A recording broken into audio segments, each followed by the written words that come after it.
por mucho que veas en la televisión, no tiene nada que ver a cuando lo ves en directo. Esto es dantesco. Se me vino a la cabeza cuando vi los coches en la riada de Viescas.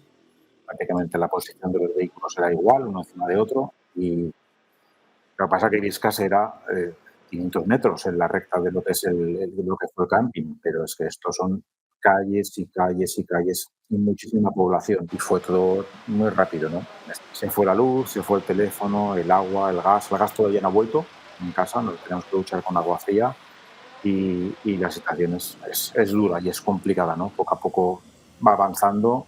El trabajo de los voluntarios es lo que destacaría sobre el resto, ¿no? Yo creo que es, aunque les hayan prohibido aquí a las instituciones llegar aquí a Valencia, ellos han ayudado muchísimo, ¿no? La ayuda ha sido muy grande, ¿no? Sí que es cierto que ha faltado ayuda falta maquinaria pesada porque hay muchos muebles en las calles, muchos vehículos que rozaron la riada y hasta que no se desatasque todo eso, estamos un poquito aislados. Aquí está todo el pueblo volcado y es lo que hay, es trabajar para limpiar todo lo que se pueda y que pase lo más rápido esta situación.